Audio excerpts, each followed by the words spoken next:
Je tiens d'abord à remercier Salam Fall et Souleymane pour le travail qu'ils font depuis des années dans le domaine de l'information, de l'accès à l'information, mais aussi en termes d'innovation.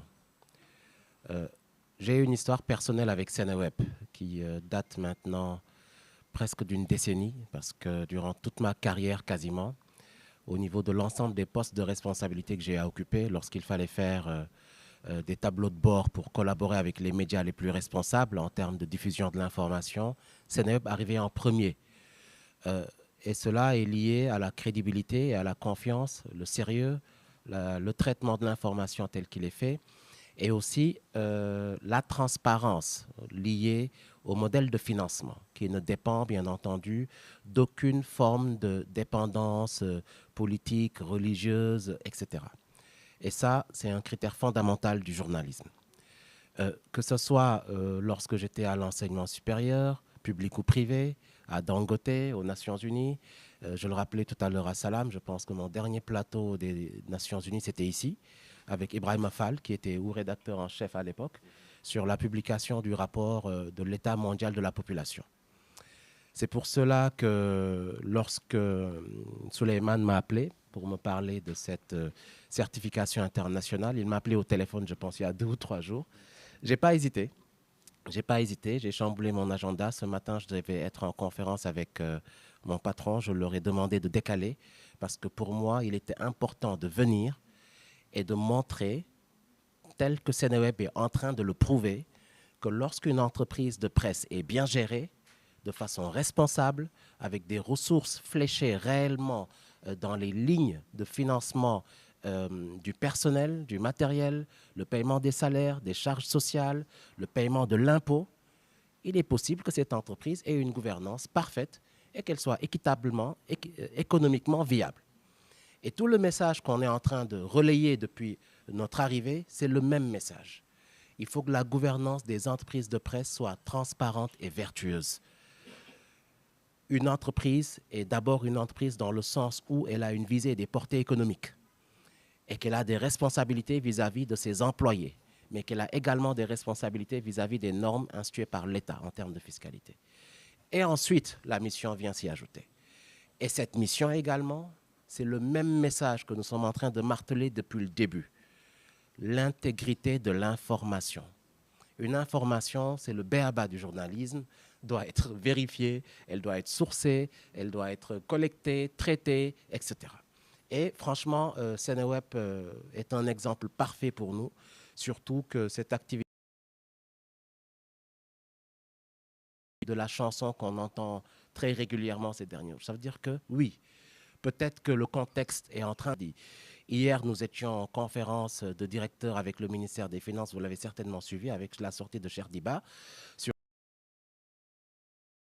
la préparation de la loi de finances 2026. Et c'est le même message que j'ai rappelé. De l'État sous tutelle, qui sont des sociétés nationales. C'est le même message que je rappelle au DG. Ce n'est pas parce que l'État problématique de déficit budgétaire. Il faut que vous puissiez les gérer vous-même. C'est pour ça que l'UEMOA a créé le statut de société nationale. Vous pouvez générer vos propres ressources. Et que les deniers des Sénégalais, les ressources publiques, puissent être consacrées à des projets consolidés d'investissement pour nous assurer réellement notre souveraineté économique et notre développement.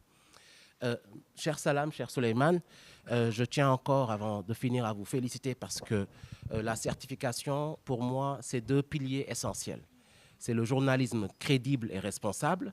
Ça veut dire qu'on n'entendra pas ou qu'on n'a jamais entendu ou très peu, ou même quand ça arrive des fois et qu'on a des doutes dans l'angle tué.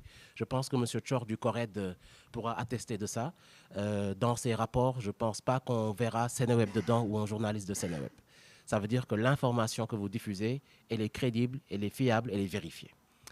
D'autant plus qu'il est essentiel pour moi de le dire aujourd'hui, de plus en plus, lorsqu'il y a eu l'explosion médiatique avec la mise à disposition de ressources publiques dans des conditions qui, au début, se voulaient des conditions pour faciliter l'accès des médias au marché d'État, c'est-à-dire les dérogations aux appels d'offres pour les conventions publicitaires, ces conventions se sont transformées finalement en une sorte d'embriolo financeau personnels de corruption, de détournement, de reversement de ristournes quand des DG donnaient à certains responsables qui se déclaraient patrons de presse et qui en réalité même avaient d'autres activités ailleurs et n'étaient pas journalistes. Et c'est ça le problème de base et fondamental.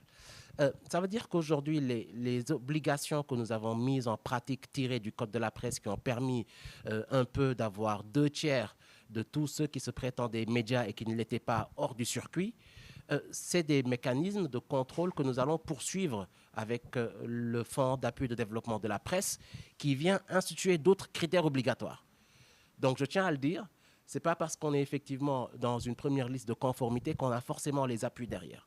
L'ensemble des critères obligatoires établis par le décret portant organisation du Fonds d'appui de la presse devront également être respectés. Mais de ce point de vue-là, et le point final pour moi, c'est que oui, c'est possible de traiter l'information de façon transparente et équitable, de ne pas faire de son média un élément de pression ou de chantage vis-à-vis de l'État en espérant que chaque fois qu'on va mettre un titre ou faire la une ou dire à un chroniqueur de dire quelque chose, on va s'empresser, nous, de venir éteindre l'incendie et de vous dire « Tiens, on vous donne une convention, arrêtez de nous critiquer ». Franchement, c'est le cadet de nos soucis, quoi.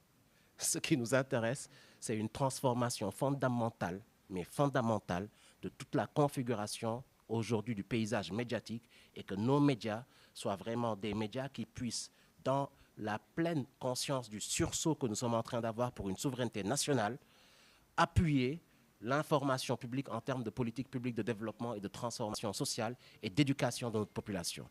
Et c'est ça la mission fondamentale d'un média.